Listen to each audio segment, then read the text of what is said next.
esta reflexión, reflexionando desde distintas latitudes. A todos, a todas, una calurosa bienvenida en esta segunda jornada de esta 43ª semana de estudios.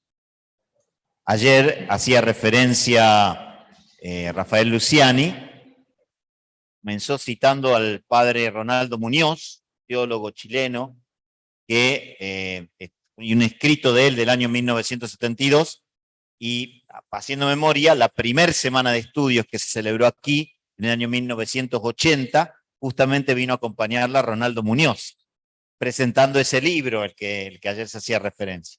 Allá lejos y hace tiempo, pero indica toda una andadura, todo un camino, una caminada, como dicen los brasileños, ¿no? Toda una larga historia de reflexión, de búsquedas, de gentes que ya no están, que han partido, que nos acompañan desde la iglesia ya que está junto al Señor, y todos los que seguimos peregrinando y buscando hacer caminos y trazar caminos de sinodalidad hoy. Así que bienvenidas, bienvenidos, y ahora entonces nos predisponemos a comenzar esta segunda jornada con un momento orante, y luego se nos va a hacer memoria de lo ocurrido ayer.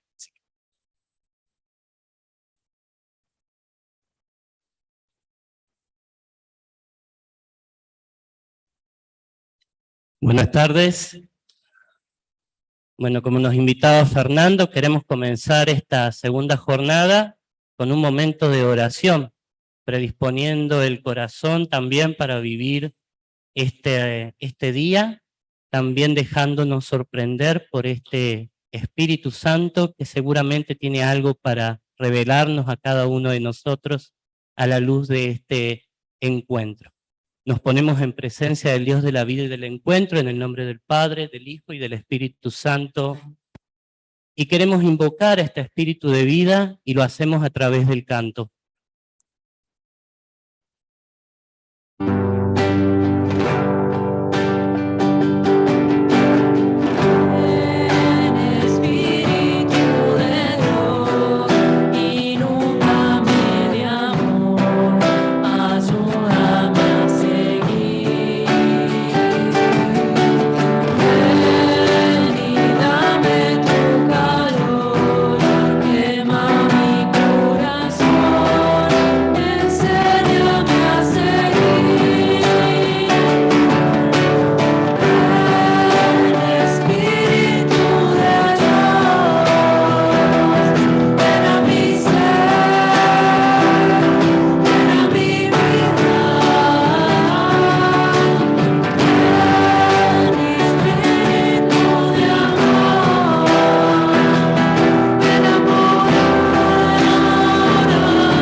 Como Iglesia de Dios, hemos comenzado a caminar este camino sinodal de comunión, participación, misión, inclusión y fraternidad. Es una invitación a ponernos en marcha como Iglesia, pueblo de Dios, caminando juntos y juntas, como comunidad creyente y misionera. Enfrentamos juntos este desafío, confiando en el Señor y en su Espíritu Santo, que como el viento sopla donde quiere, Oyes su voz, pero no sabes de dónde viene ni a dónde va. Este espíritu que nos guía por el camino y la historia, que nos llama a no aminorar nuestra marcha y a seguir andando nomás.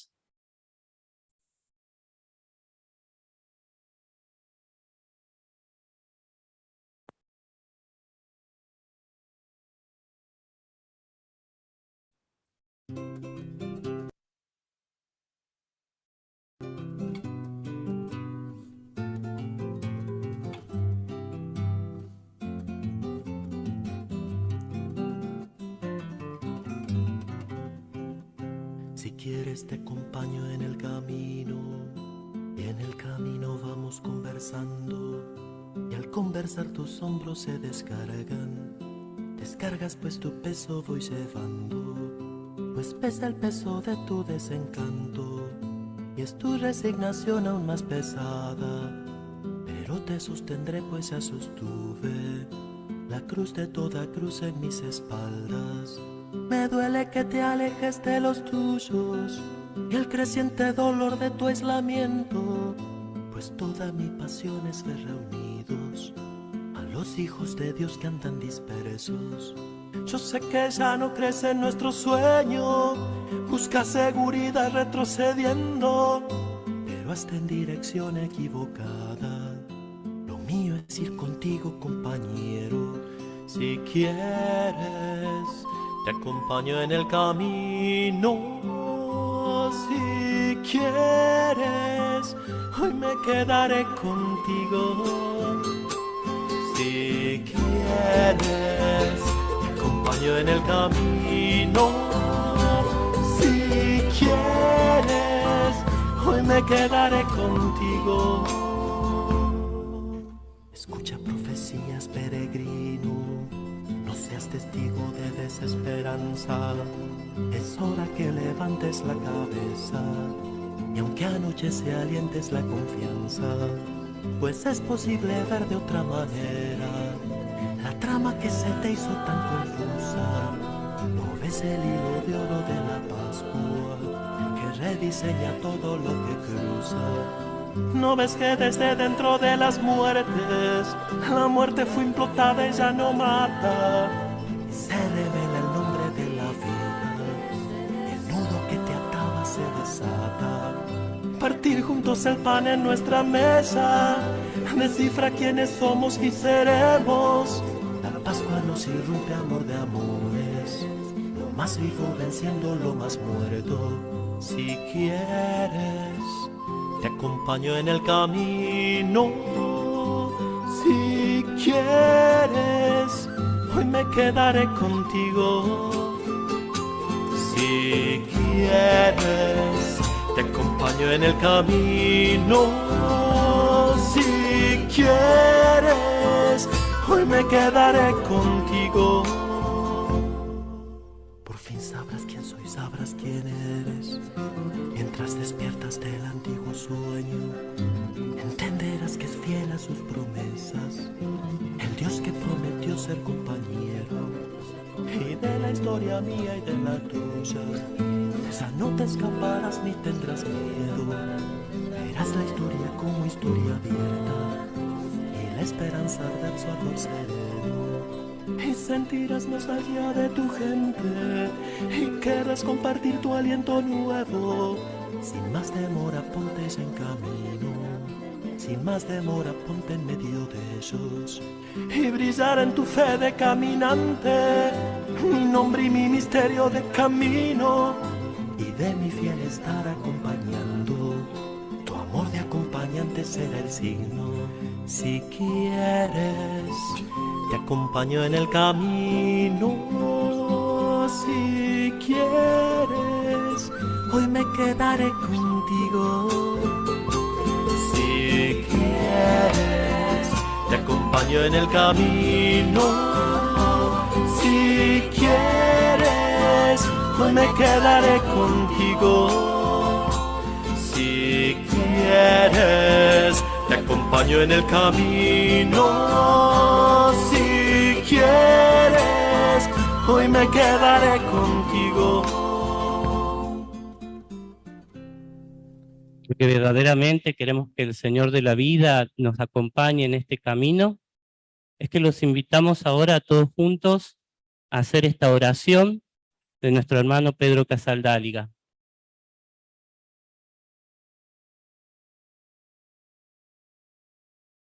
Peregrino, solo hay camino no más. Casa y labrantío no sé si tendrás. Tierra para sepultura todos no van a encontrar. Peregrino, solo hay camino no más. Camino que es uno, que uno hace al andar, para que otros caminantes puedan el camino hallar, para que los atascados se puedan reanimar, para que los muertos no dejen de estar. Camino que es uno, que uno hace al andar.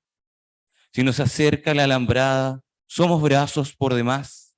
Si la noche se te cierra, enciende la oscuridad, juntando todos los ojos que van por donde tú vas.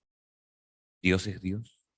En todo y siempre, la historia se hace al pasar, labrando en el día a día nuestra hora y su lugar. Recoge toda la sangre en el sol que alumbra ya, el alerta de los viejos, de los mozos el afán, la libertad de los indios y de los niños la paz. Haz del canto de tu pueblo el ritmo de tu marchar, sacude el largo letargo, deja nostalgias atrás, quien camina en la esperanza vive su mañana ya. Para caminar juntos es necesario que nos dejemos educar por el Espíritu, en una mentalidad verdaderamente sinodal, entrando con audacia y libertad de corazón en un verdadero proceso de conversión. Como gesto final, invitamos a los compañeros que quieren acercar sus huellas y dejar sus huellas marcadas acá, con todos sus propósitos, sus intenciones, sus palabras para estos días. Y también los invitamos a que a lo largo de esta jornada también nosotros podamos decir profundamente en el interior qué es lo que traemos a esta jornada, qué es lo que traemos a este día para sumarse a la marcha.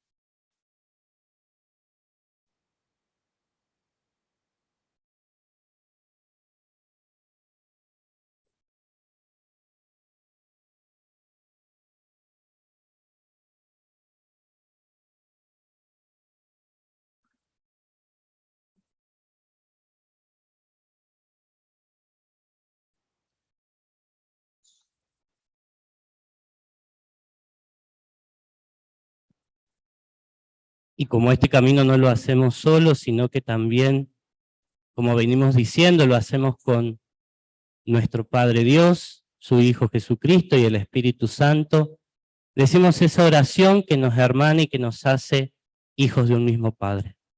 Padre nuestro que estás en el cielo, santificado sea tu nombre, venga a nosotros tu reino, hágase tu voluntad en la tierra como en el cielo.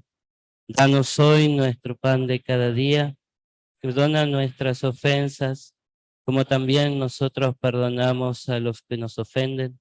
No nos dejes caer en la tentación y líbranos del mal. Y como decía San Francisco, comencemos, hermanos, a servir al Señor, porque hasta ahora poco y nada hemos hecho. Que tengan todos una buena jornada.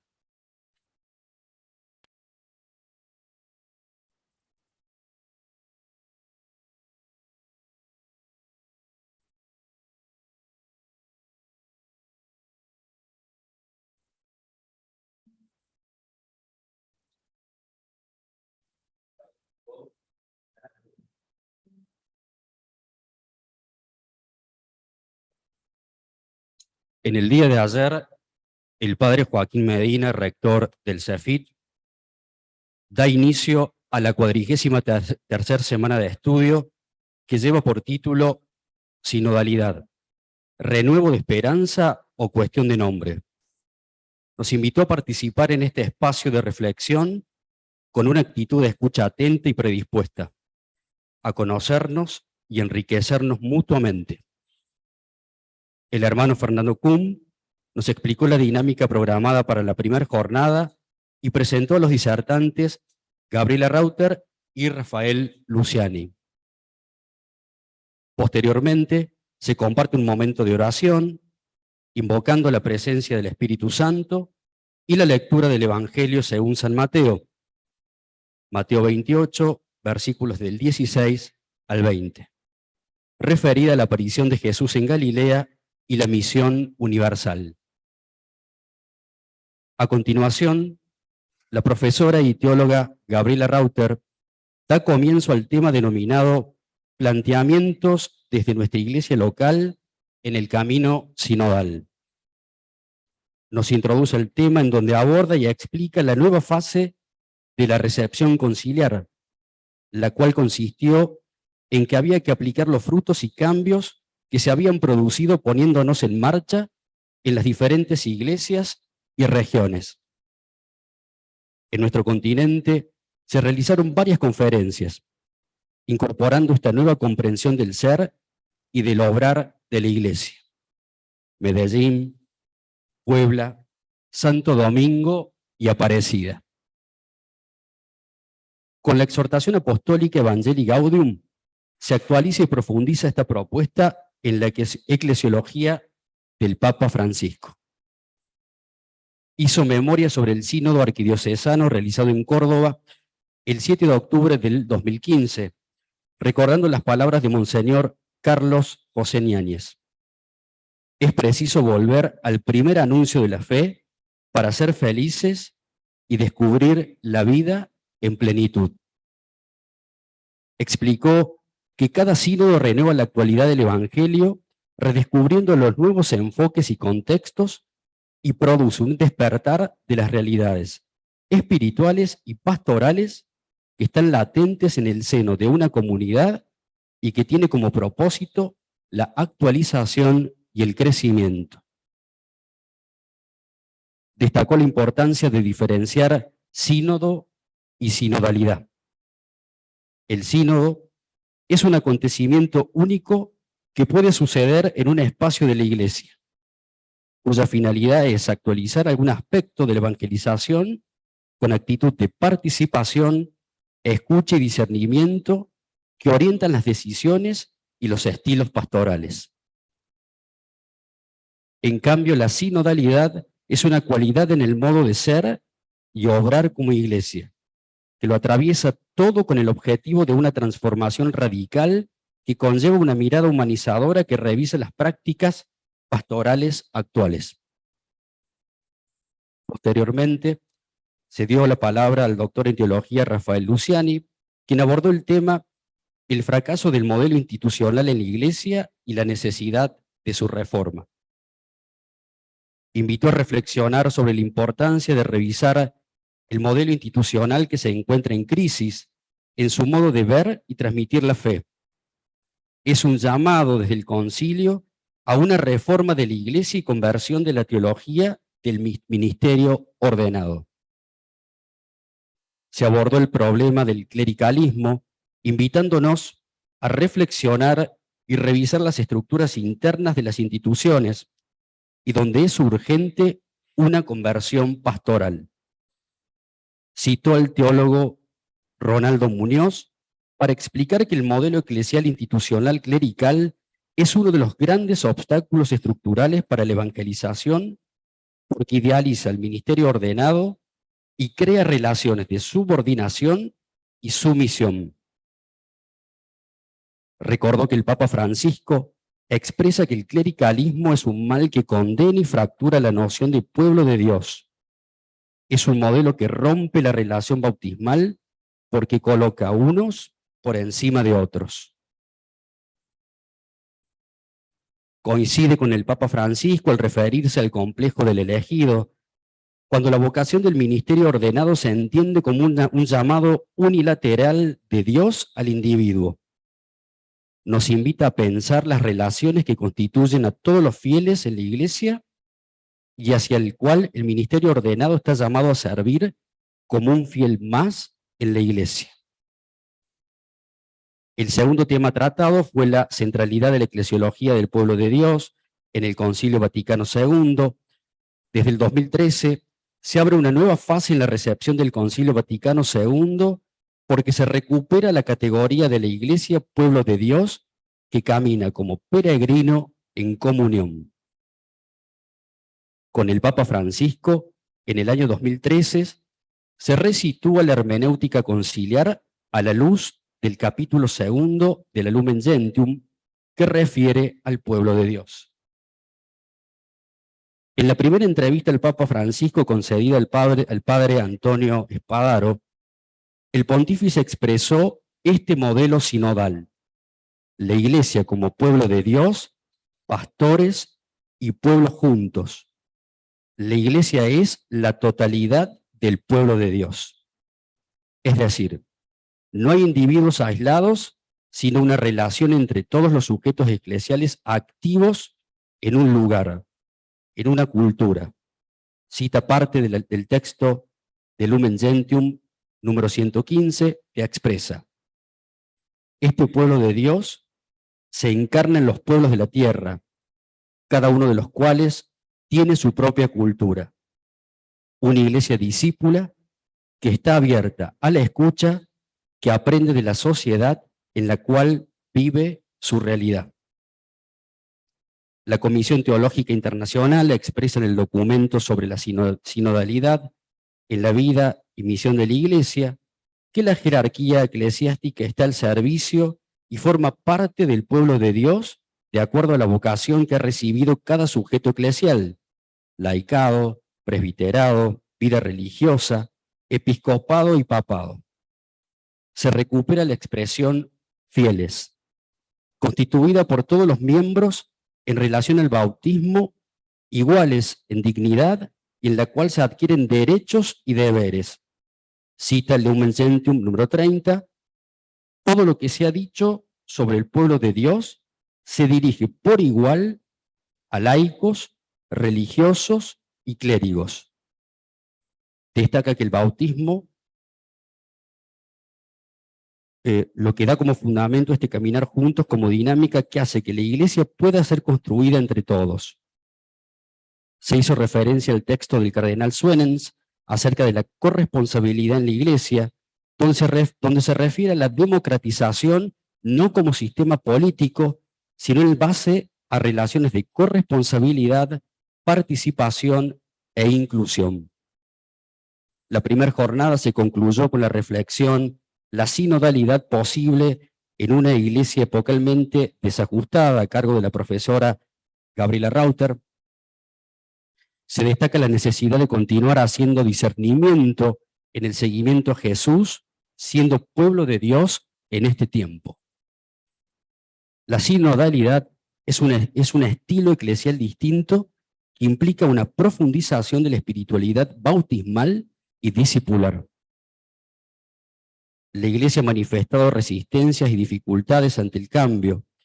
Es un proceso que requiere una permanente adaptación.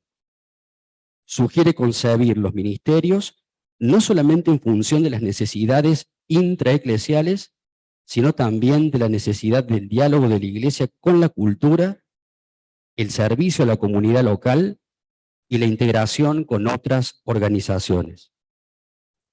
La imagen de pirámide invertida que propone Francisco suscita tensiones porque implica cambiar la lógica en prácticas y gestiones eclesiales sostenidas desde las relaciones de superioridad, subordinación, sometimiento y dependencia, a diferencia de un liderazgo sinodal y colaborativo. Afirma que conviene pensar la sinodalidad desde diversos modos eclesiales porque no es solo una experiencia eclesial, hay una pluralidad de sinodalidades en la Iglesia que desestructuran el paradigma piramidal. Es importante dar espacio a otros protagonistas para que expresen mediante su propia identidad el modo de vivir como miembros de la Iglesia. Destacó que no es conveniente que una sola persona discierna determinadas situaciones, por lo que equipos consultivos ayudarían a no repetir los mismos errores y a responder adecuadamente, desconstruyendo los clericalismos presentes en las comunidades. Y para finalizar, nos recordó que lo que está en juego no es un mero asunto organizacional o de redistribución de espacios y poderes, sino un nuevo modelo eclesiológico.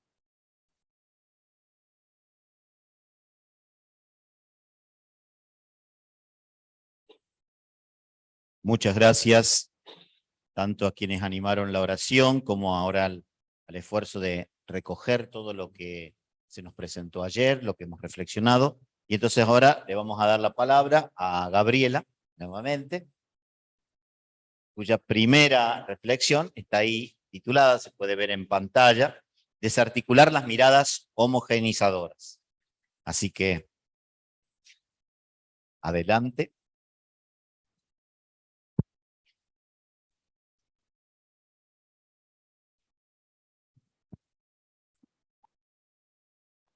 ¿Con esto?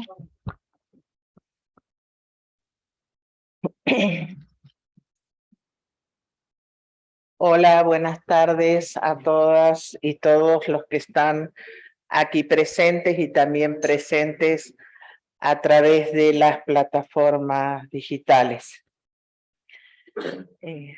Como un retorno inesperado, me habían pedido que ayer, cuando había iniciado con un poema, que no habían escuchado bien, que si lo podía repetir y que no había dicho el autor.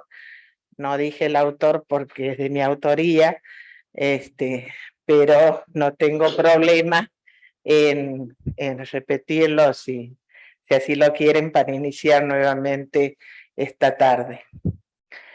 Como desde una colina miro la noche estrellada, en ocasiones, a la orilla del silencio, contemplo la palabra. Oro y espero. En mi corazón callado, como la luz cuando amanece la sed, va haciendo espacio. Pupila dentro el alma acoge tu decir, Jesús, se vuelve fragua. Me riega con 100 soles, reinventa la esperanza y me regala para cada día las sencillas, poderosas, frágiles manos de las palabras. Entonces, con ese anhelo también de que esas palabras uno las pueda compartir y sirvan a otros y se puedan también ir haciendo palabras nuevas y lazos y caminos nuevos en estos andares de la sinodalidad, es que vamos a trabajar esta tarde. En este nuevo y a la vez antigua manera de caminar como pueblo de Dios. Dentro de un rato, Rafael Luciani nos hablará sobre el Sensus Fidei Fidelium, referida a esta fe compartida por todos los fieles y a la especial sensibilidad con respecto a la verdad de la fe que se concede a la comunidad. Esto sin duda tiene gran importancia. Existe otra sensibilidad muy necesaria, por cierto, para nuestras comunidades y que es necesario adquirirla. Y para hacerlo es necesario deconstruir algunas de estas miradas que denomino homogeneizadoras, es decir, procesos por los cuales se identifica algunos datos asociados a lo bueno, lo correcto, lo valioso, y que también funcionan en sentido contrario. Estudiada por la psicología social, la percepción social muestra cómo las personas usan algunas claves para formarse impresiones y emitir juicios sobre otras personas y adjudicarles roles y cualidades positivas o negativas. Cuando estos mecanismos son compartidos por un grupo de influencia en una comunidad, se convierte en un entramado estandarizado y regulador que busca imponerse y ser referencia indiscutida para todo aquel que quiera acercarse o que quiera moverse del rol adjudicado. Esto sucede no de un día para el otro, gradualmente, por generalmente una saturación discursiva alimentada de supuestos hasta que los elementos no se distinguen y se pierde el original aporte que cada uno podría hacer. De esta manera deja de funcionar con su diversidad de dones y diferencias que enriquecen. Es probable que esto se haga al menos parcialmente de modo inconsciente y buscando el bien, pero sus efectos son ciertamente perniciosos. Cuando una comunidad eclesial está preponderantemente homogeneizada, no todos son bienvenidas y bienvenidos. Se crea un grupo cohesivo que define quién estará incluido y quién excluido del grupo. El punto es cuestión es si da el perfil o acuerda con los postulados a los que adhieren, sin tener en cuenta la riqueza que podrían aportar con sus aportes. Existen reglas tácitas que están pero que no se dicen y que no se sabe que están hasta que se transgreden, es decir, hasta que una persona o grupo plantea un modo alternativo de pertenencia o moverse a otros u otros roles de los adjudicados. Voy a referirme, aunque no son los únicos, a dos ejemplos de este tipo de miradas que sucede en ocasiones en estas comunidades. Uno es el tema de los jóvenes y otro de las mujeres. Como digo, no son los únicos, pero por el tiempo que tenemos me parecía significativo aludir a ellos. Referido a los jóvenes, en estas últimas 4 décadas especialmente, a pesar de ser una fracción social requerida dentro de la acción pastoral de la Iglesia, al menos aquí en Argentina, muchos de esos que antes se acercaban justamente y participaban de estos espacios pastorales, han ido corriéndose hacia los llamados espacios del tercer sector, ONG, fundaciones, espacios sociopolíticos, populares, etcétera, donde encuentran un modo concreto, visible, y donde se les da poder de decisión para plasmar sus ideales y desarrollar su visión del bien común. Cuando en las comunidades se habla de jóvenes comprometidos, casi siempre se refieren a los que trabajan en los servicios intraeclesiales y se invisibiliza a estos otros en vez de salir al encuentro, ¿no?, reconociéndose mutuamente y realizando acciones conjuntas. La pastoral juvenil siempre se sitúa a la vanguardia en los procesos participativos y ampliando los márgenes de la acción pastoral. Sin embargo, la ausencia de los jóvenes en los lugares decisionales relegó su participación a cuestiones secundarias y menores, en el marco de una visión clerical de la vocación y de la misión. Al decir de Andrea Riccardi, un historiador experto en temas de iglesia, se ha creado una cultura eclesiástica entre gestión de gobierno y pastoral no siempre adecuada para hacer frente a los cambios ni para comprender una realidad tan compleja. Efectivamente, estos aspectos configuraron una representación social y de ciertos imaginarios que gravitaron fuertemente al momento de pensar nuevas formas de sinodalidad y dar pasos relevantes en la conversión personal, comunitaria y estructural. Citando al novelista Alessandro Barico, cuando comentaba que protegidos por las cosas que hay que salvar, reposamos y aquietamos los tiempos futuros, posponiendo todo lo posible el próximo ataque de hambre que nos empujara fuera de las guaridas.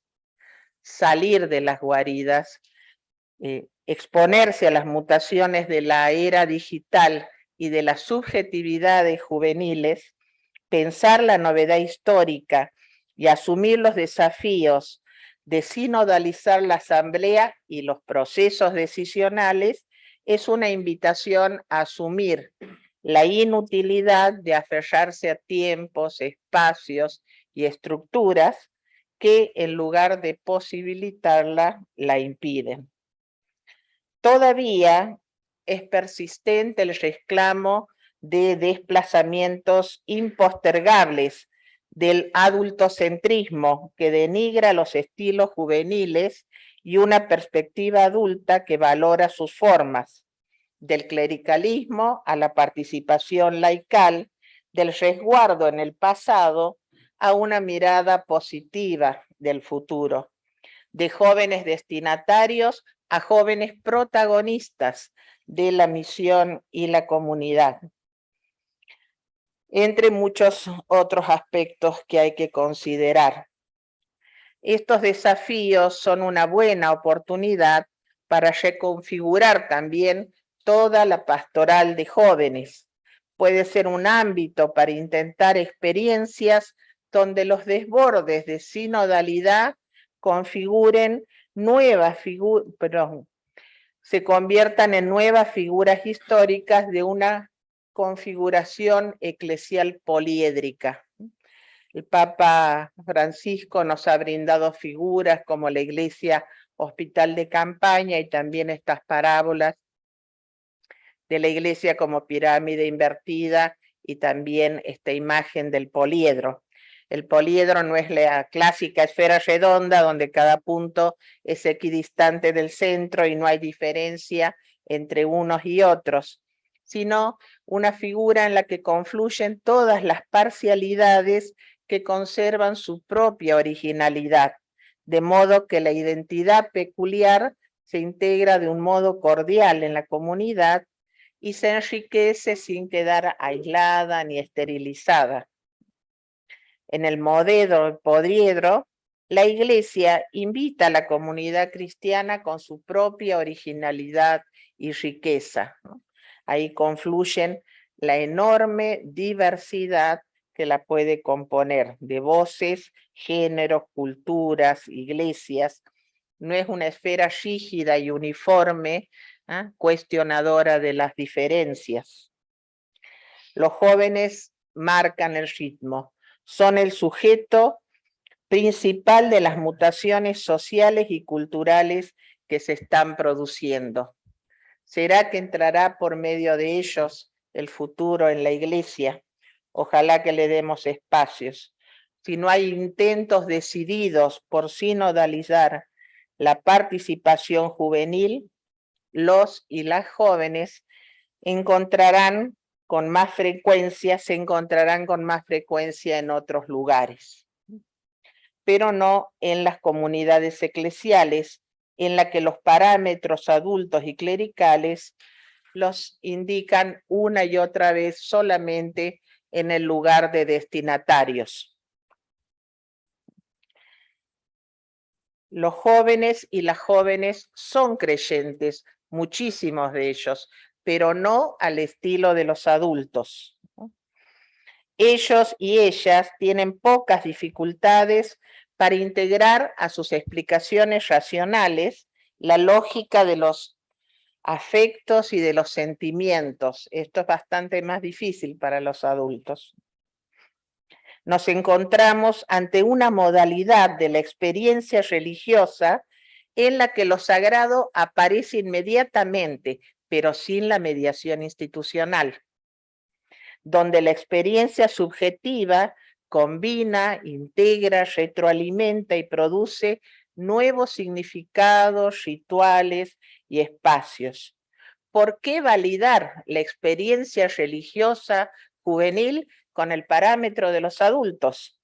una tradición religiosa planteada de manera institucional que ordenaba la vida cotidiana en todos sus momentos, hoy ya no tiene influjo para muchos jóvenes. Hoy los jóvenes reinscriben lo religioso, la trascendencia y lo sagrado en nuevas formas de sociabilidad, con espacios de mínima prescripción y máxima autonomía. Lo permitido, lo prohibido, lo bueno, lo malo, lo moral, la salvación, lo sagrado, adquieren formas inverosímiles de asumirlas, reinsertándolas en su experiencia personal o social de manera diferente a las conocidas por los adultos. Las formas de creencias ya no están asociadas necesariamente a una forma particular de institución religiosa, ritualidades y moralidades apegadas al pasado. En las formas de creer, los jóvenes no dibujan linealidades, parece más un camino sinuoso de sumatoria de múltiples ideas, prácticas y utopías que construyen una experiencia espiritual en movimiento. La base del creer no es lo probado, lo conocido y ya practicado, lo sedimentado y consolidado en doctrinas. Son nuevos espacios, otras sensaciones, nuevas ritualidades más acordes a sus códigos y estéticas juveniles. Son creyentes errantes que buscan lo divino sin establecerse en un lugar. Adhieren a formas de la sociabilidad religiosa que no los constriñan, asumen valores y prácticas que no prescriban moralidades a practicar. La segunda encuesta nacional sobre creencias y actitudes religiosas en Argentina del año 2019 del CONICET revela que las personas de 65 años y más se identifican en mayor medida con el catolicismo, mientras que entre los jóvenes de 18 a 29 años, los que adscriben al catolicismo es un porcentaje mucho menor, más otro porcentaje que no se identifica con ninguna creencia religiosa institucional. Entonces, en el marco del campo religioso, las creencias, la adscripción institucional y las prácticas religiosas juveniles muestran una faceta de la proliferación del fenómeno religioso entre jóvenes y una autopercepción cultural de cierta mutación de época. El desencanto de los y las jóvenes errantes, creyentes al fin y al cabo, no es con Dios, sino con las instituciones, y cualquiera sea su filiación. Entonces ponen de manifiesto una manera de creer, formas que ofrece elementos para replantear las formas de estar y pertenecer a una determinada comunidad donde compartir sus experiencias, sus modos de acción, sus creencias y espiritualidades, que salga de las posturas pesimistas y estigmatizadoras de la juventud respecto a sus creencias y a la manera de practicar la fe. Aquí ya tenemos un desafío pastoral bien concreto, que es presentar a los jóvenes la experiencia de pertenecer a un pueblo en camino, que espera su aportación para crear futuro. No son solamente los que llevan y traen las sillas, ¿no? Como en muchos lugares que creen que ese es el ministerio de los jóvenes, que camina a la escucha del espíritu, lo que significa contrastar los despachos y planes con el escuchar del cuerpo a cuerpo. Dice el Papa Francisco, en la misma fe se puede pensar distinto. La uniformidad mata a la iglesia, que es variedad. Entonces, nosotros, dice Francisco, tendemos a uniformar todo, pero la iglesia no es uniformidad. Pensar como iglesia sinodal entonces implica abordar al completo estos nuevos modos de expresarse de estas identidades juveniles. Vamos a pasar entonces ahora a hablar sobre este otro ejemplo que acerca de la realidad de las mujeres en la iglesia. Les vamos a plantear un pequeño acertijo.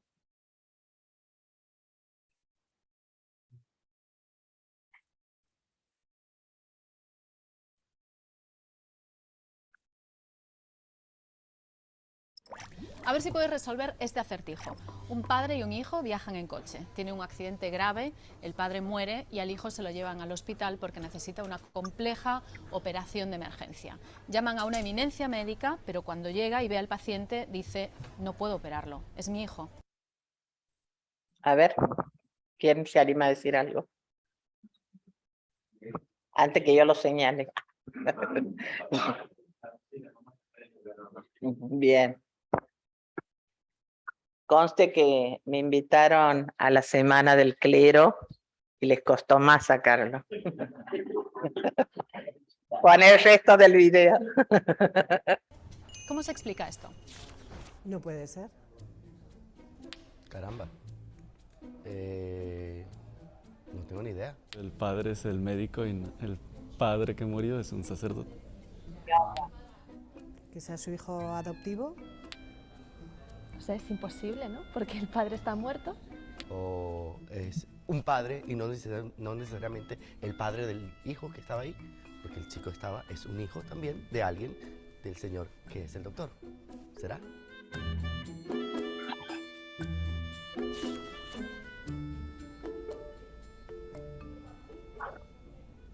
El médico es la mamá del hijo. La mamá es cirujano. Claro. Porque como dijimos, doctor, una evidencia médica, es verdad, es cierto. Ah, claro, podría ser. No sé, de repente lo asocias de primeras a un hombre en vez de a una mujer, cosa que es absurdo, ¿no? Qué horror. Wow, sí. Oye, qué fuerte, ¿no? Pero esto le pasa a más gente. ¿Cómo somos, Es la cultura. Nos lo tienen, pero bien machacado. Nos va a faltar mucho tiempo hasta que podamos cambiar, ¿no?, esa mentalidad. Pero llegará. Si no se te ocurrió pensar que la eminencia médica es una mujer, no eres el único ni la única. Lo que nos pasa a muchos hombres y mujeres se llama parcialidad implícita. Cuando somos niños, nuestro cerebro inconsciente aprende de lo que nos rodea y establece conexiones neuronales entre distintos conceptos. En este caso, entre ser hombre y ser una eminencia médica. Esas relaciones, aunque tienen un origen cultural, se vuelven parte de un proceso automático que además nos acompaña toda la vida. Y por eso, hasta las personas más feministas pueden dudar a la hora de tratar de resolver este acertijo, porque nuestro cerebro inconsciente puede contradecir los valores en los que firmemente creemos, como la igualdad de género. Bien. ¿No? ¿Qué pasa y qué nos pasa?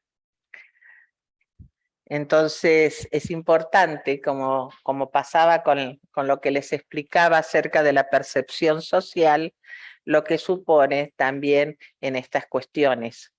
No hay una cuestión genética, hay una cuestión cultural, ¿no? Cultural. Si arrancamos con un jardín de infante y rincones de juego para niñas y niños, como si las niñas jamás fueran a manejar un auto y los niños jamás fueran a alzar un chico, ya empezamos con problemas, ¿no? Entonces, esto está fuertemente instalado en la sociedad. Pero ya el advertirlo, ¿no?, ya el ponerlo en conciencia es un principio de caminar hacia tratar de resolverlo. Por eso implica abordar también al completo las relaciones entre varones y mujeres que no son ni de subordinación, ni tampoco, como para ahí ha salido en algunos documentos de la Iglesia, de simple complementariedad, sino de pares entre sujetos creyentes, ¿no? En estos ámbitos, las palabras de las mujeres y de los varones en el diálogo sinodal debe contribuir a un cambio inaplazable para sostener la credibilidad de la renovación que se quiere llevar a cambio. Si no hay cambios en ese sentido, difícil será la credibilidad. En estos ámbitos se supone fomentar la contribución de las mujeres en los ministerios de la Iglesia, en los numerosos ministerios que de hecho existen y que en el diálogo sinodal debe contribuir a un cambio inaplazable. Esto supone reconocer los nuevos ministerios, incluidos los que el Papa ahora ha reconocido en forma reglada de lectora y acólita. En realidad no es que los ha inventado, ha confirmado algo que de hecho se venía haciendo, ¿no? Hay que decir que la Iglesia Católica es una de las organizaciones más atrasadas en términos de igualdad de género en el mundo, al haber institucionalizado la preeminencia del varón en un corpus de leyes y normas de funcionamiento que excluye a las mujeres de las tareas principales. Solo los varones pueden ejercer el sacerdocio y acceder, por tanto, a los cargos eclesiásticos. Y solo ellos pueden impartir los sacramentos. Desde hace décadas, sin embargo, las mujeres vienen prestando y desempeñándose prestando ayuda y desempeñándose en una serie de tareas, ¿no?, como que tienen que ver con como monaguillos, digamos, como ayudantes, y también en la administración extraordinaria de la Eucaristía. El Papa Francisco puso fin a esta falta de reconocimiento y mediante un motu propio, documento pontificio, decretó que las mujeres puedan hacerlo de forma regulada. De este modo, corrige el documento promulgado por Pablo VI en 1972, que adjudicaba esta potestad exclusivamente a los varones. Los episodios de sexismo ordinario y de patriarcado benévolo, expresión de una mentalidad clerical muy arraigada, marcan la vida cotidiana de las mujeres practicantes y de las agentes de pastoral. Los lechos de cristal y las vallas, la segregación vertical y horizontal por razón de género, de considerable profundidad, difíciles de romper, impiden a la Iglesia disfrutar de la contribución competente de las mujeres en los procesos de toma de decisiones y las tareas de liderazgo. Afirma la teóloga Nocetti: las resistencias a debatir la cuestión del voto femenino en los sínodos es indicativo de una falta de voluntad para reconocer la autoridad y el poder de dirección y liderazgo de las mujeres en la vida ordinaria de la Iglesia. Hasta la fecha, las mujeres no definen los sistemas simbólicos de referencia para el conjunto del cuerpo eclesial, sino es indirectamente, es decir, formando a los varones que tendrán este poder, o cuando mucho, afectando a sectores o campos de actividad individual con demarcaciones muy limitadas y sujetas a una especie de concesión masculina. Las mujeres denuncian la brecha de género que hiere a la Iglesia en profundidad y pide que se reconozca oficialmente lo que ya existe, es decir, el liderazgo de las mujeres en los contextos básicos de la Iglesia, ¿no? Por ejemplo, creando en América Latina el ministerio establecido de líder o coordinadora comunitaria de base. Es una de las cosas que se pidió en el Sínodo de Amazonia, así como también que se debata sobre la predicación homilética de las mujeres, el ejercicio de la autoridad pastoral, la cuestión del ministerio.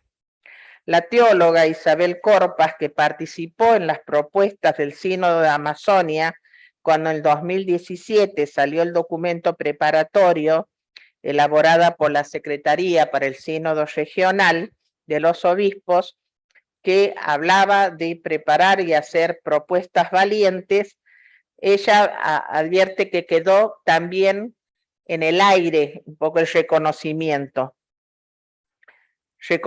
Faltaba reconocer a las mujeres algunos ministerios en la Iglesia, sobre todo en la región amazónica, en donde son mujeres quienes están ejerciendo la labor de evangelización y animación de las comunidades, allá donde nunca llegan los curas, va a decir ella, o si llegan es cada 3 o 4 años. Quienes mantienen la vida de una comunidad eclesial en esa región son las religiosas mujeres. Entonces, en una iglesia sinodal se trata de escuchar juntos la palabra de Dios, reconocer la gracia de la palabra que tenemos todos, varones y mujeres, de trabajar las relaciones también y las estructuras desiguales que las favorecen, ser conscientes de ellas para irlas desarticulando, de tal modo que alcance la participación de todos según el proyecto del reino de Dios.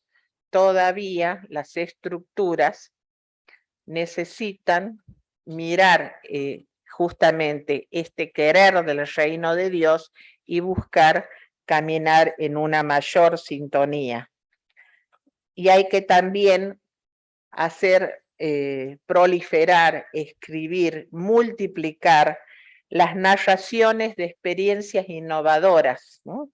Y las mejores prácticas para orientar a otras personas a considerar lícito y posible el hecho de que las mujeres puedan asumir funciones y roles de autoridad como mujeres de iglesia, ¿no?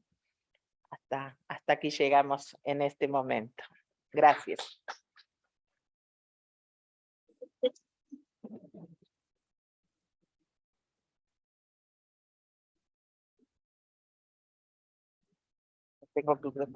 Gracias, Gabriela.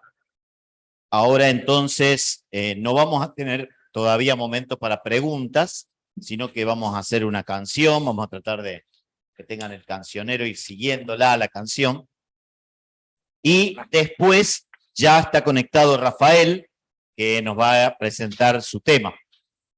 Cuando termine Rafael ya les indicaremos cómo continuamos. Así que nos preparamos a cantar y luego continuamos.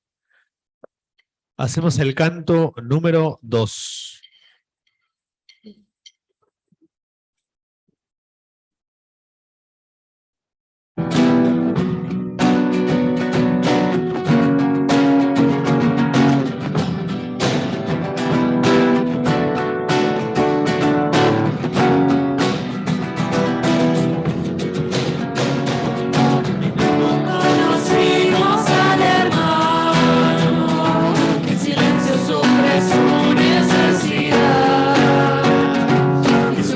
Que miseria es una herida que se cura solo en comunidad. Caminando descubrimos que a la vuelta la injusticia mata la oportunidad.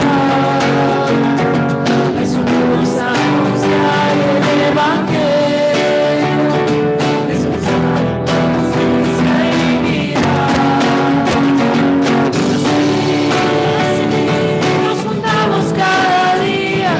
Compartiendo la alegría del libre de la caridad.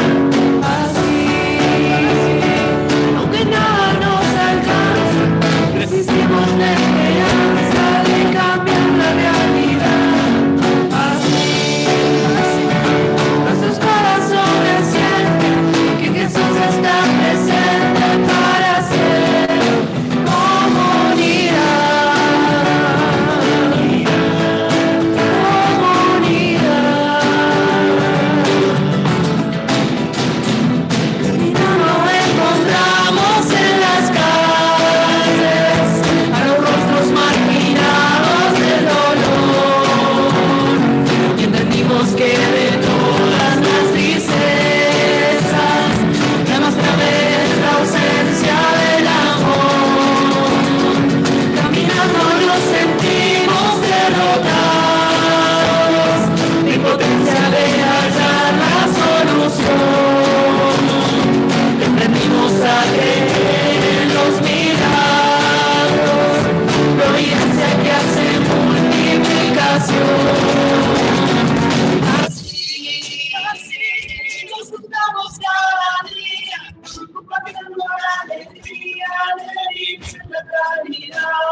realidad. Así, nuestros corazones sienten que Jesús está presente para ser comunidad,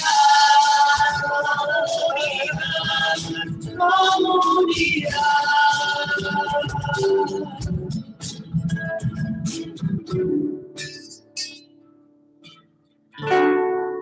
Muchas gracias al coro que nos anima, que va acompañando toda la reflexión. Y ahora entonces nos vamos a conectar, nos vamos a predisponer a compartir con Rafael. Rafaela comunicadora, seguramente lo explicará, que va a invertir el orden de los temas. Lo que tenía pensado para el segundo momento pasa ahora y luego. Gracias, Fernando. Un abrazo a todas y a todos. Sí, voy a invertir el orden por una razón más de orden lógico de la exposición, pero siguen los dos temas igual, sinodalidad en esta primera parte y luego el sensu fidei en la segunda parte y la totalidad de los fieles. Ayer hablábamos de la eclesiología del pueblo de Dios, entendiendo que en esta etapa de la recepción del concilio, el capítulo segundo del Lumen Gentium pasa a ser reconocido nuevamente como central para la interpretación de la eclesiología. Lo que se llama sinodalidad, aunque viene por supuesto en todo su origen de la tradición de la Iglesia, no es algo nuevo, pero para nosotros, en esta cultura eclesial actual, es una teología y una práctica nueva. Y es interesante porque en los procesos que se están dando de escucha a través de la síntesis que han llegado de cada una de las conferencias episcopales que ha recogido la síntesis de las diócesis, el común denominador es: no sabemos qué es sinodalidad, necesitamos formación en sinodalidad, cómo se entiende la sinodalidad. Es decir, que estamos en una etapa eclesial en el que este tema, siendo una práctica de la tradición católica, pues la hemos puesto a un lado, la hemos olvidado. En este contexto, comparto con ustedes, si me permiten la pantalla, porfa, el PowerPoint con algunos textos que quisiera seguir el documento preparatorio del sínodo, unido a los textos del concilio, porque considero que este documento es de una gran riqueza y lleva a un plano bastante sencillo que podemos trabajar en las comunidades, aquello que en la Comisión Teológica Internacional, en el documento sobre la sinodalidad, se nos presentó de una manera más sistemática. El punto de partida es entender que la sinodalidad no es un simple método, como tampoco es un modelo de pastoral, ni tampoco es un modelo eclesial. Es la naturaleza misma, como se ha dicho repetidamente en tantos documentos y en tantos discursos también de Francisco, es la naturaleza misma de la Iglesia. Y traigo acá este discurso que hace el Papa justo antes de la apertura del sínodo, hablando como obispo de Roma a su diócesis de Roma. Porque si vemos los discursos que él ha hecho sobre sinodalidad, los primeros hablaba de una iglesia más en clave sinodal o con prácticas sinodales, o simplemente decir la sinodalidad es un estilo en la iglesia, pero en la medida en que se ha ido acercando al sínodo, define de una manera ya mucho más clara la iglesia al decir iglesia sinodal que implica en su propia naturaleza y cómo la definimos, ¿no? Dice en este texto del 18 de septiembre del año pasado lo siguiente: el tema de la sinodalidad no es el capítulo de un tratado de eclesiología y menos aún una moda, no es un eslogan o un nuevo término a usar e instrumentalizar en nuestros encuentros, no. La sinodalidad expresa la naturaleza de la iglesia, su forma, su estilo y su misión. Por tanto, hablamos de una iglesia sinodal, evitando así que consideremos que sea un título entre otros o un modo de pensarla previendo alternativas. No lo digo sobre la base de una opinión teológica y tampoco como un pensamiento personal, sino siguiendo lo que podemos considerar el primer y más importante manual de eclesiología, que es el libro de los Hechos de los Apóstoles. Creo que este texto, en este párrafo que él escribe y comunica, pues, ¿no? Resume una idea fundamental. No se trata acá de pensar algo alternativo, que luego dentro de 10 o 15 años volvemos a cambiar. No se trata de entender esto solo como un modelo en el ámbito de la pastoral, que luego también en un par de años se vuelve a cambiar. Si es la naturaleza y si da forma al ser y al quehacer y al hacer iglesia, y si es un estilo de la forma ordinaria de vivir y de obrar, y si es la misión propia de la iglesia, estamos hablando que entramos en una etapa de revisión de la totalidad de lo que es iglesia. Estamos viviendo una fase de un proceso propiamente eclesiológico. Este sínodo de la sinodalidad es un sínodo eclesiológico. Se puede analogar con el Concilio Vaticano II, que pensó a la iglesia. En este sínodo no se está tratando un tema de pastoral o no se está tratando un tema de teología moral, se está tratando el tema de la iglesia misma. ¿Qué significa el ser, el quehacer? ¿Qué significa hoy construir iglesia? Y en este sentido estamos por eso en una etapa, como decía ayer, de transición que implica un cambio de un modelo institucional al cual todavía tenemos que aportar, contribuir, construir, porque no lo tenemos. En el sentido de que estamos hablando de una transición hacia un modelo, es lo que Francisco dice como un modelo de iglesia para el tercer milenio. En ese famoso discurso, tal vez su más importante a nivel eclesiológico, a los 50 años de la institución del Sínodo de los Obispos, él dice unas palabras parecidas, bastante parecidas a lo que dijo cuando estuvo en Brasil hablándole a la directiva del CELAM en relación a la conversión pastoral. Y ahora lo dice en relación a la sinodalidad. En ambos casos él dice que es algo que Dios espera, algo que Dios quiere. Conversión pastoral, conversión sinodal. En este caso dice, el camino de la sinodalidad es el camino que Dios espera de la iglesia del tercer milenio. Y esta expresión supone entrar en un modelo institucional. El primer milenio representó esa iglesia de la diversidad sociocultural, teológica, de formas y estilos eclesiales diversos según cada localidad. El segundo milenio se caracterizó por ir homologando, haciendo una iglesia más homogénea, dándole una forma más unitaria y por tanto en cada lugar la iglesia tenía el mismo rostro y las reformas que se dieron crearon instituciones que permitieron eso. Como ayer hacía referencia a Trento, que al crear instituciones que permitieron, que facilitaron este tránsito a una iglesia más homogénea, representó todo un cambio de un modelo en el segundo milenio. En el tercer milenio, la pregunta es entonces, ¿cuál será este modelo institucional? Y la sinodalidad nos da no solo la eclesiología, sino la forma de ese modelo institucional. Lo que dice acá, continúa Francisco diciendo, lo que el Señor nos pide, en cierto sentido ya está todo contenido en la palabra sínodo, caminar juntos, laicos, pastores, obispos de Roma. Estamos hablando de los distintos sujetos eclesiales a los que ayer referíamos, los Christi Fideles.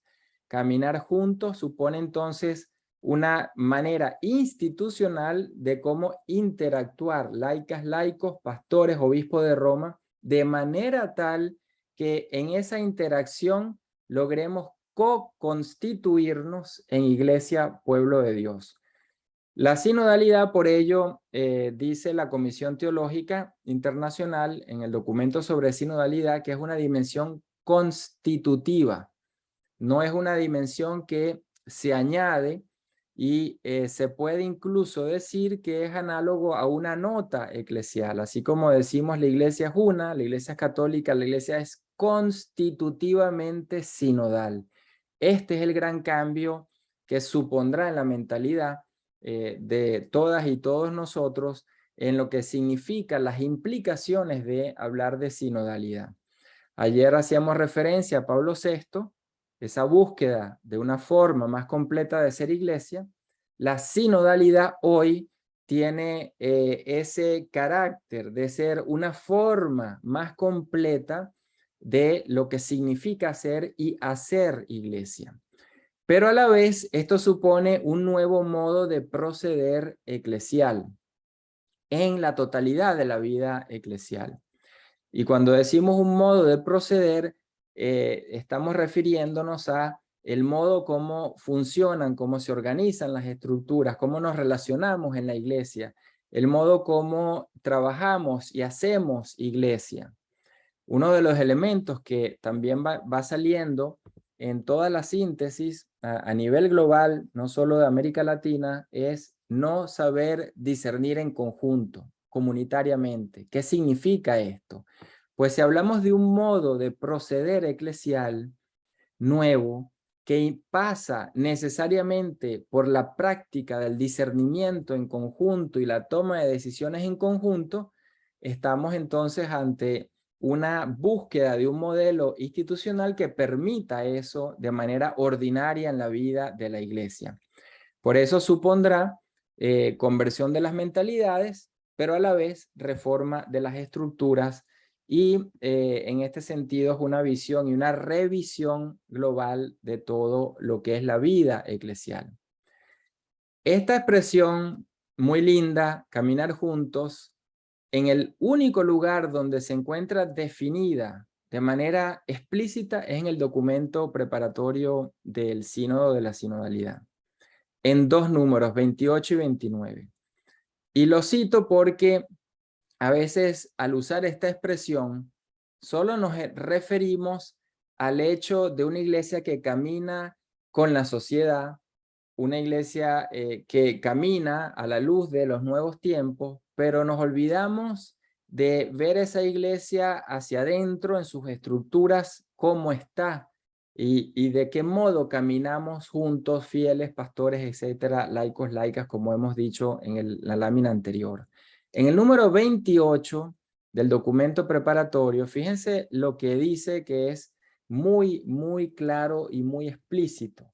La primera mirada es a la vida interna de las iglesias particulares, a las relaciones entre los sujetos que la constituyen, en primer lugar, la relación entre los fieles y sus pastores, también a través de los organismos de participación previstos por la disciplina canónica, incluido el sínodo diocesano, y a las comunidades en las cuales se articulan, en particular las parroquias.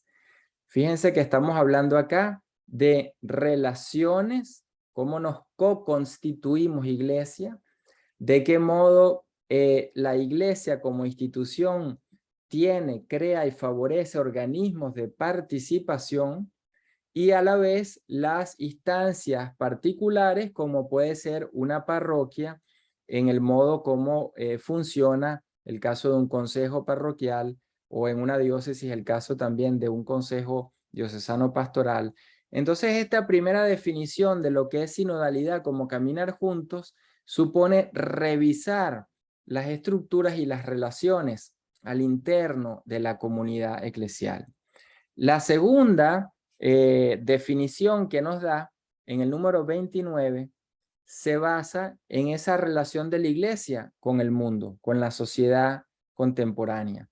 Y entonces dice el texto, la segunda perspectiva considera cómo el pueblo de Dios camina junto a la entera familia humana. Y da una serie de ejemplos para discernir ese caminar con la sociedad. La mirada se concentrará así en el estado de las relaciones, el diálogo y las eventuales iniciativas comunes con los creyentes de otras religiones, con las personas alejadas de la fe, así como con ambientes y grupos sociales específicos, con sus instituciones el mundo de la política, de la cultura, de la economía, de las finanzas, del trabajo, sindicatos, asociaciones empresariales, organizaciones no gubernamentales de la sociedad civil, movimientos populares, minorías de varios tipos, pobres, excluidos, etc. Este sería el segundo sentido, una revisión profunda de esa iglesia en el modo como dialoga y cómo está presente como iglesia en medio de otras instituciones, de otros pueblos y sus culturas, en medio de los signos de los tiempos actuales. Estas dos dimensiones son fundamentales porque cuando estamos, por ejemplo, ahora en este proceso de escucha, de revisión, de discernimiento, muchas de las iglesias locales han acentuado la segunda dimensión, cómo caminamos con la sociedad, con la familia humana, y muy pocos se han referido a la primera dimensión de la sinodalidad o de este caminar juntos, que supone esta revisión de las relaciones y las instituciones y las estructuras eclesiales. Y eso dice mucho de qué modo, como comunidades, no solo los obispos y los presbíteros, sino con las comunidades eclesiales en general, estamos viendo e identificamos los problemas o dónde debemos de avanzar. Otro ejemplo es que un tema que ha aparecido solo en un solo documento en toda América Latina, en América Latina al menos, solo una sola vez, es el tema de los viri probati. ¿Y por qué digo esto que suena interesante? Porque en el Sínodo para la Amazonia, la mayoría de los obispos que votaron por la aprobación de los viri probati, de personas casadas que puedan ser ordenados para atender una comunidad, ninguno de ellos al día de hoy ha hecho la solicitud cuando basta hacer una interpretación como lo publicó y lo ha demostrado y se los dijo en el sínodo la canonista Miriam Vigilens a los obispos, que a través de una serie de cánones articulados entre sí que existen, el obispo de una iglesia local puede pedir que se ordene a un hombre casado. Ahora, ¿por qué no se ha hecho y por qué en todas las iglesias locales de América Latina sale una sola vez ese tema? Es decir, que hacia dónde estamos viendo, hacia dónde estamos identificando los problemas. Otro de los temas que no ha salido, también interesante en América Latina, es el tema del diaconado femenino. ¿Por qué no ha salido? ¿Por qué sale en otros contextos europeos y no sale en América Latina como una petición, como una revisión de la propia iglesia? Fíjense entonces dónde ponemos la mirada como comunidad eclesial en aquellas cosas que consideramos que debemos avanzar o aquellas que debemos cambiar. En el número 9 del documento preparatorio, se nos dice que la sinodalidad representa el camino principal para la iglesia llamada a renovarse.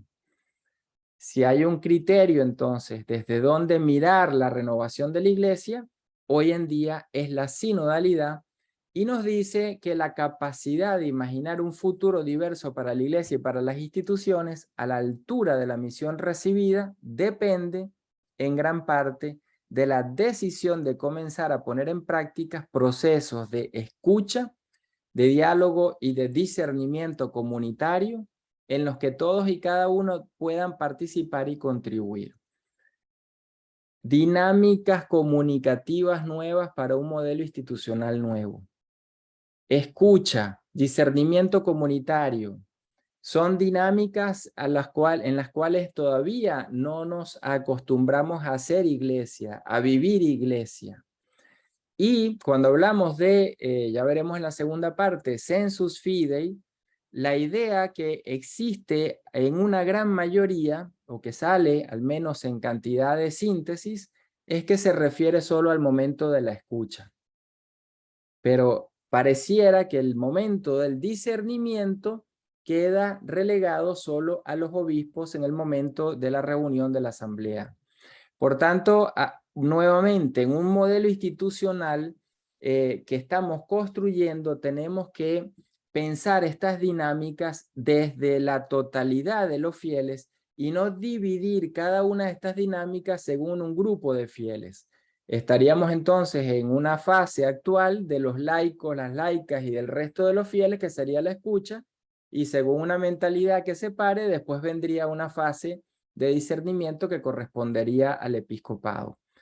Algo interesante es que precisamente este cambio de concebir el discernimiento como algo que incluya la totalidad de los fieles es un cambio que se está generando, que está emergiendo en la conciencia de todas y todos como algo que tiene que ser integrado en una forma ordinaria de vivir y de ser iglesia.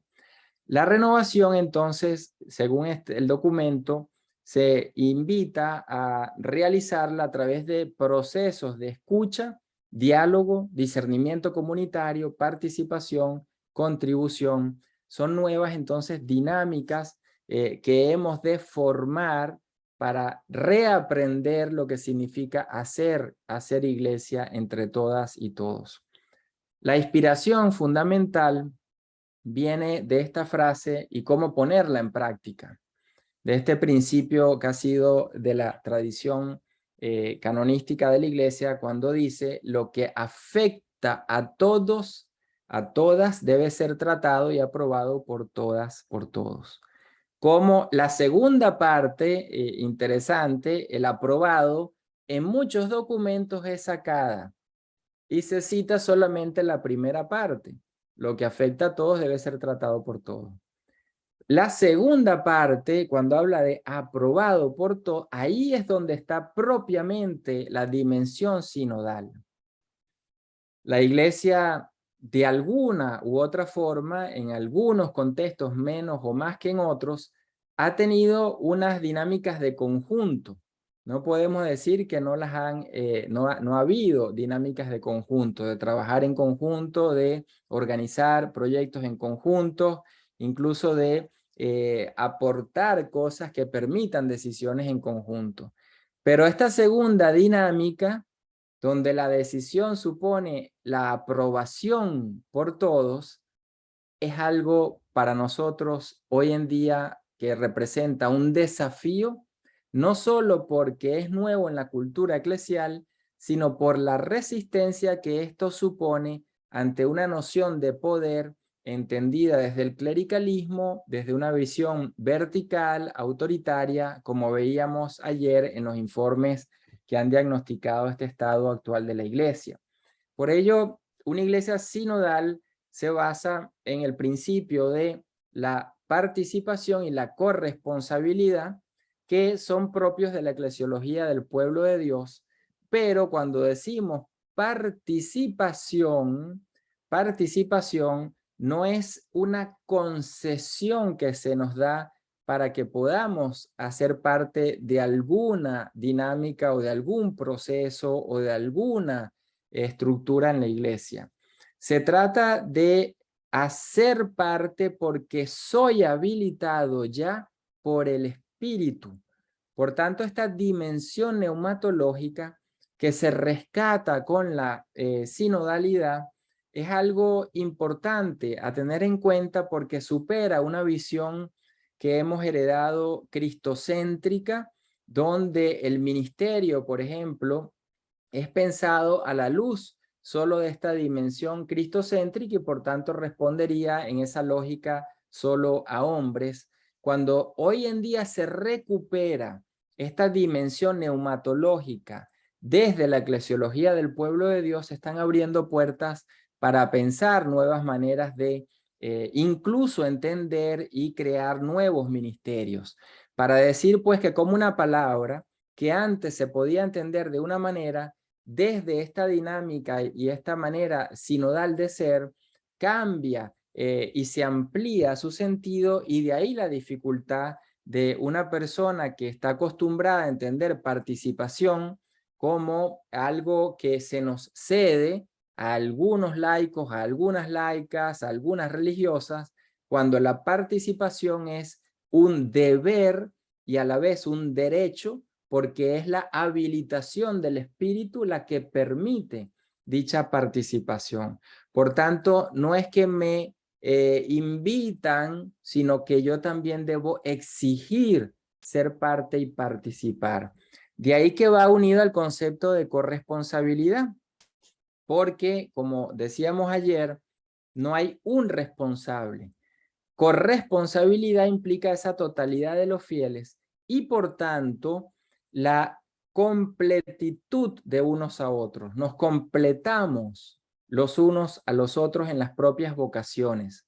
Por tanto, la no participación de algunos no es simplemente una ausencia de una persona que puede contribuir o no, sino que también ha de ser vista como una carencia en la realización de la vocación de la otra persona en la propia iglesia. En el caso de un ministro ordenado en una parroquia, el hecho de la corresponsabilidad lo obliga como sujeto eclesial a completar su propio ministerio, su propia vocación, en la medida en que involucra al resto de los fieles y no solo a amigos y amigas que pueda tener en esa comunidad.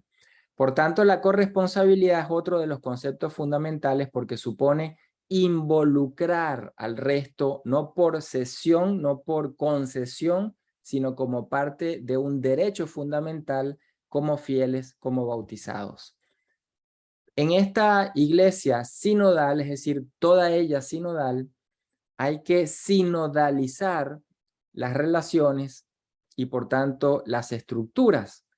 Pero sinodalizar supone poner en práctica, como decía el número anterior del documento preparatorio, poner en práctica estas dinámicas en todas las instancias de la iglesia con una finalidad que es la propiamente sinodal, que es la de tomar decisiones en conjuntos. Las dinámicas de orar, escuchar, analizar, dialogar y aconsejar las conocemos y se ponen en práctica en muchas instancias eclesiales. Pero la novedad, que es lo que caracteriza a la sinodalidad, es decir, vivir esas dinámicas en una iglesia sinodal, es para tomar decisiones en conjunto. Esto es la novedad también que supone una cultura eclesial desde la sinodalidad. En una cultura eclesial clerical o más piramidal, orar supondría momentos de los grupos, por ejemplo, en una parroquia, o escuchar, supondría escuchar uno al resto, el resto de la comunidad a uno o a una, analizar algo que el párroco o el líder de una comunidad pueda traer. Aquí no, aquí estamos hablando de dinámicas en conjunto que tienen esa finalidad de ir creando el ambiente para poder generar un discernimiento que me lleve a tomar decisiones en conjunto. Por tanto, tengo que interconectar estas dinámicas. Hay algo interesante que sucedió en Medellín y que no ha sucedido en otras conferencias generales del episcopado. Se organizaron los días de tal manera que la oración, la liturgia, las ponencias para ser discernidas, todo el ambiente de la mañana a la noche de cada día llevaba un tema que se interconectaba con todas esas dinámicas que permitían luego ir construyendo esa decisión que se expresó en los documentos, en el documento final. Ahí tenemos una dinámica sinodal. Por tanto, no basta orar y tener espacios de escucha o espacios de diálogo y ya con eso decimos estamos en una iglesia o en una estructura sinodal, si todas estas dinámicas no tienen esa finalidad, tomar decisiones en conjunto. Dice el número 15 del documento preparatorio que el sentido del camino al cual todos estamos llamados consiste principalmente en descubrir el rostro y la forma de una iglesia sinodal en la que cada uno tiene algo que aprender. Fíjense, no dice que aportar, que aprender. La imagen de la iglesia que primero aprendes discipular y desde ese aprendizaje se genera la conversión que permite entonces la misionariedad, el salir.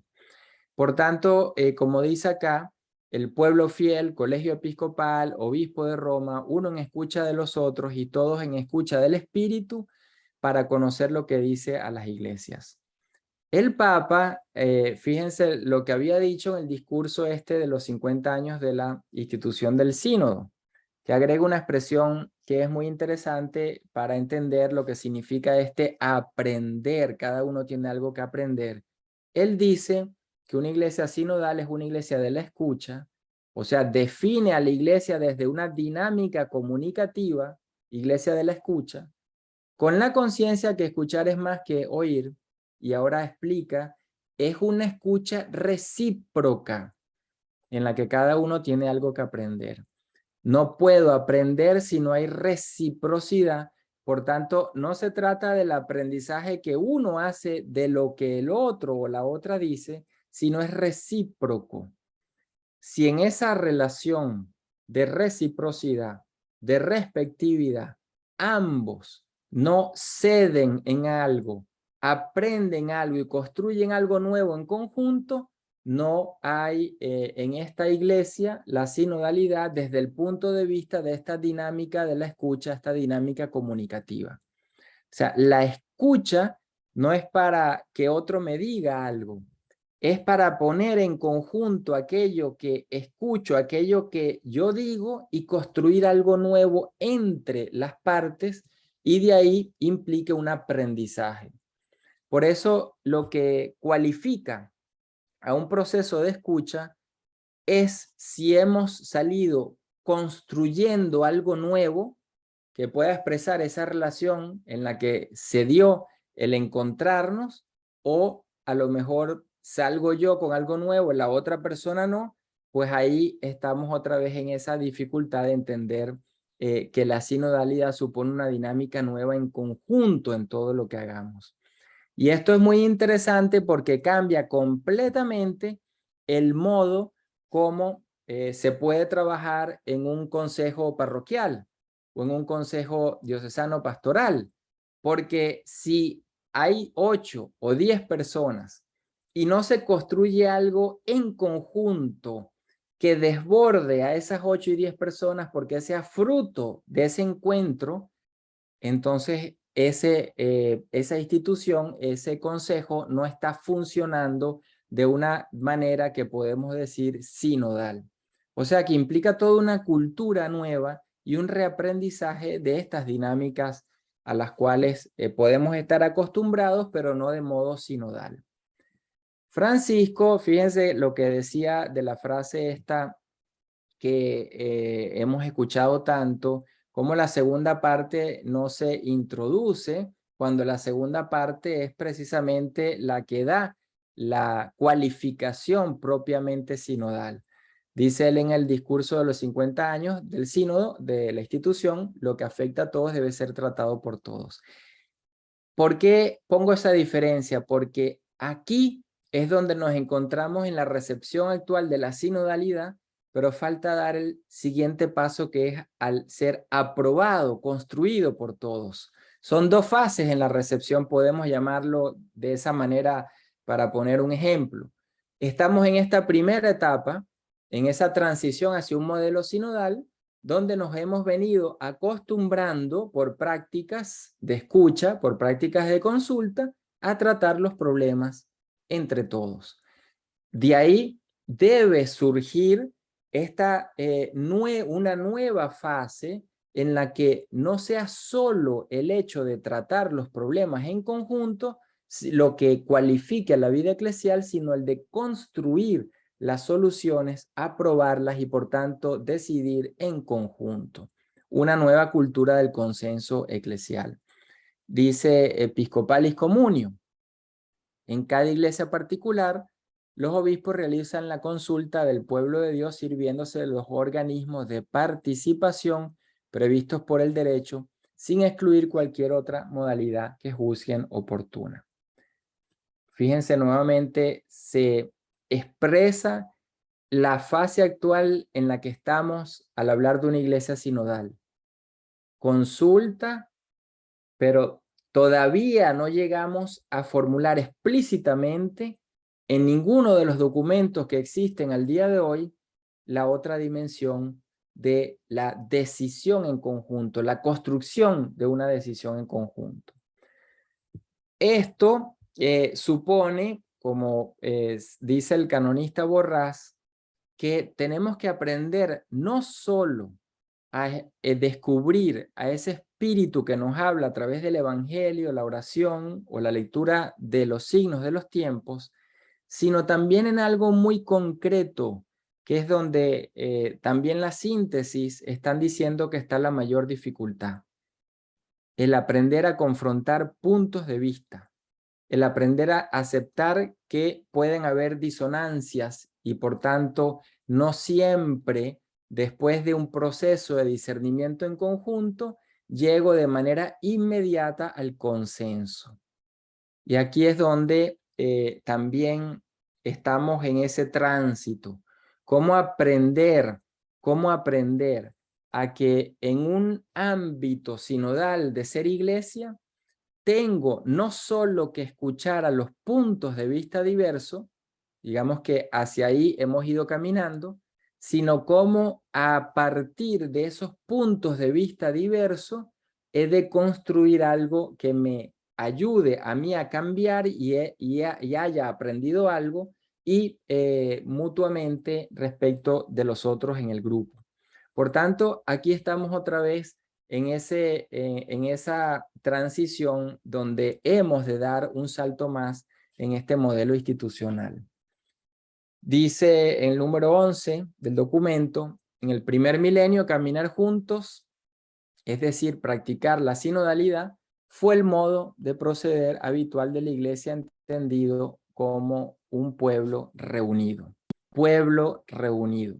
Es decir, sinodalidad supone siempre reunirnos, ser convocados, participar, asamblea, siempre supone esta dinámica de espacios en conjunto.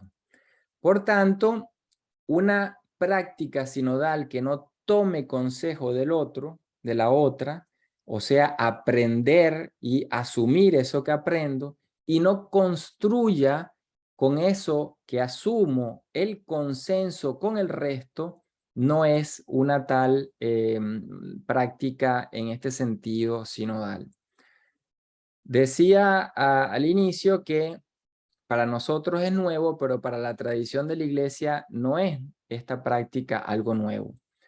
El obispo San Cipriano, que se usa en el documento preparatorio precisamente como figura episcopal cuya práctica y ejercicio era sinodal, nos da una visión clara de cómo él en su propia iglesia particular vivía y ponía en práctica estas dinámicas sinodales. Y él hablaba que primero tomaba consejo de los presbíteros y luego con eso que ha tomado como consejo comenzaba a construir el consenso con el resto del pueblo de Dios. Por tanto, si yo tomo consejo y no doy el salto a la construcción del consenso con el resto, no estoy en un modelo institucional sinodal. Estoy en una iglesia, digamos, que ha avanzado un poco más, una iglesia que aprende del mundo, que aprende del otro, de la otra, según las distintas experiencias, conocimientos, pero no logra luego en ella, hacia adentro, hacer este proceso de construcción de los consensos. Aquí también se puede ver del siguiente modo, ¿no? Luego del concilio, cuando la iglesia se abre al mundo, la iglesia hace un esfuerzo que realmente comienza a aprender, a tomar consejo, y por eso hoy hablamos también de cómo se han incorporado disciplinas, no solo teológicas y pastorales, sino disciplinas de todos los órdenes en el modo como la iglesia trabaja y actúa. Un caso concreto es cuando el Papa escribe Laudato Si, él explica que primero consultó a las distintas disciplinas, a profesionales en el ámbito de la ecología para poder escribir la encíclica. Es decir, que no se basó en un conocimiento que venía de teólogos o de pastoralistas o de biblistas, sino que primero parte de la realidad del otro que es experto, conoce o tiene experiencia en esa área para poder hacer un discernimiento luego a la luz de la teología, de la Sagrada Escritura, del Magisterio, etc. Pero el segundo paso, ¿cómo construyo? Después de tomar consejo y de escuchar y consultar, ¿cómo construyo el consenso? En el Sínodo para la Amazonia pasó algo que todos sabemos y que de hecho se ha escrito mucho. Cuando termina y se hace el Papa la revisión pues ya del documento final y dice no hubo discernimiento. Esa es una frase muy fuerte. No porque no lo haya habido, sino que la pregunta está, ¿quién discierne para que haya discernimiento? Es decir, para que exista un discernimiento, solo disciernen los obispos. ¿Dónde queda el resto de los fieles? Si la iglesia es totalidad de los fieles, capítulo 2 de Lumen Gentium, si el consenso es un consenso eclesial, no consenso de los obispos, consenso eclesial, con todo lo que esto implica para la vida eclesial desde el primer milenio, ¿quién discierne? ¿Quiénes son los sujetos que pueden discernir? En el sínodo actual es interesante porque lo que está viniendo del laicado que ha sido consultado es precisamente este tema del discernimiento.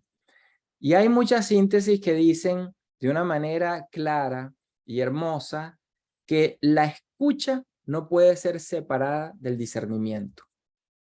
Ahí lo que nos está diciendo es toda una eclesiología donde los sujetos eclesiales que participan de la escucha, desde el laico, laica hasta el obispo, no pueden ser distintos de los que participan del discernimiento, porque el discernimiento se hace en el propio acto de la escucha.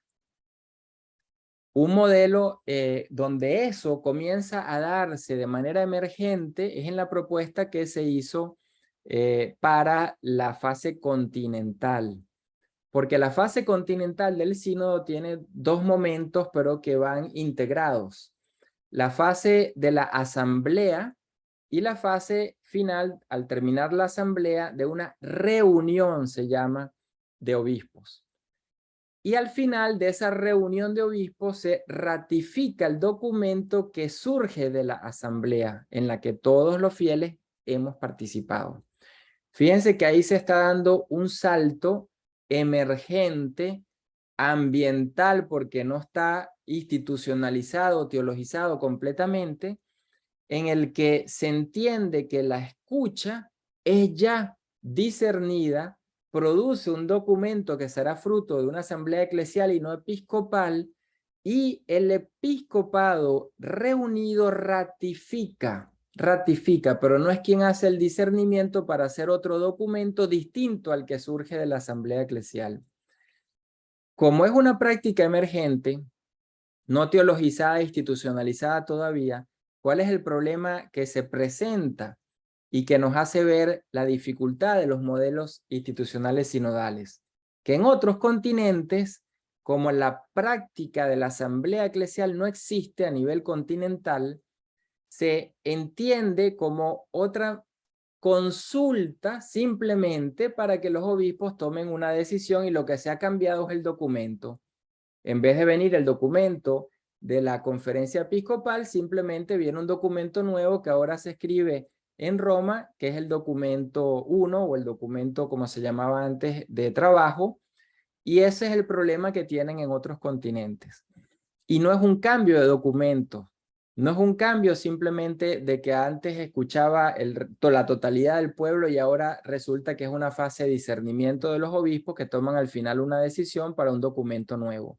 Se trata ahora de pensar cómo al llamarse Asamblea Continental, no es el episcopado quien escribe y aprueba un documento distinto al proceso eclesial. Eso es un cambio inmenso en la conciencia y, como digo, con la deuda de teologizarlo, de institucionalizarlo, para que se vaya haciendo un modelo institucional. En el número 14 del documento preparatorio se nos dice que los pastores, como auténticos custodios, intérpretes, y la tercera expresión, testimonio, no quien produce, testimonio de la fe de toda la iglesia, no teman, por lo tanto, disponerse a la escucha de la grey a ellos confiada. La consulta al pueblo de Dios no implica que se asuman dentro de la iglesia los dinamismos de la democracia radicados en el principio de la mayoría, porque en la base de la participación en cada proceso sinodal está la pasión compartida por la común misión de evangelización y no la representación de intereses en conflicto. Esto implica, ayer hablábamos un poco de esto, ¿no? Cómo no asumimos un modelo político, llámese democracia o llámese parlamentarismo, pero sí se asume una cultura que es la del consenso, que supone valores y prácticas democráticas o parlamentarias. No el sistema, pero sí las prácticas. Porque cuando decimos la cultura del consenso, es mucho más que una cultura democrática, porque no supone el voto de una mayoría, como pasó en el Sínodo para la Amazonia, que la mayoría vota algo y luego el primado hace otra cosa diciendo que no hubo discernimiento. En este caso, la cultura del consenso, como es nueva, supone sentarnos cara a cara, vernos, escucharnos, discernir, aprender, es decir, cambiar en algo y construir algo en el que todos podamos caber. Es decir, mucho más que una democracia en cuanto al proceso que esto implica para poder producir una decisión en la que de algún modo u otro podamos sentirnos que hemos sido parte y que estamos incluidos. De ahí que el número 14, para terminar, que luego se conecta con el siguiente tema, se nos habla que se trata de un proceso eclesial que no puede realizarse sino en el seno de una comunidad jerárquicamente estructurada, pero fíjense lo que dice, es en el vínculo profundo entre el sensus fidei del pueblo de Dios y la función del magisterio de los pastores, donde se realiza el consenso unánime de toda la iglesia en la misma fe. Cuando hablamos de esta comunidad estructurada, jerárquicamente estructurada, regresamos al criterio hermenéutico que veíamos ayer de la eclesiología del pueblo de Dios. No existe capítulo 3, no existe jerarquía, sino al interno del pueblo de Dios, como un fiel más, capítulo 2. El texto no me está diciendo que se trata de un proceso que la jerarquía decide aisladamente del resto de los fieles. Porque si el criterio hermenéutico de la eclesiología del Concilio Vaticano II, que hoy día se ha asumido en la recepción actual, es el capítulo 2, no hay ningún sujeto eclesial que pueda actuar o identificarse o definirse no como fiel, sino fuera de esa totalidad de fieles, sino siempre y en todo momento como parte de esa totalidad de fieles. Por eso es que dice el número 14, ese vínculo del sensus fidei, pero entre el sensus fidei del pueblo de Dios, es decir, la totalidad, y la función del magisterio de los pastores, ¿sí? Es decir, que unos sujetos eclesiales, los que se llama eclesiológicamente algunos, los pastores, no pueden actuar sin crear el vínculo con el resto de los fieles, todos eclesiológicamente, que somos el pueblo de Dios. Por ello, estamos, digo, en una etapa de una importante transición para construir un modelo completamente nuevo a nivel de las prácticas, no solamente, sino de la eclesiología que está detrás de esta profundización de la eclesiología del pueblo de Dios, que es la sinodalidad. Pero abramos el diálogo que es más rico. Vamos a hacer lo siguiente. Ahora vamos a hacer un corte, vamos a interrumpir unos 20 minutos para descansar, un poquito de tomar algo y todo eso, y en 20 minutos nos volvemos a conectar. Para los que están también en línea, entonces 20 minutos, retomamos la conexión.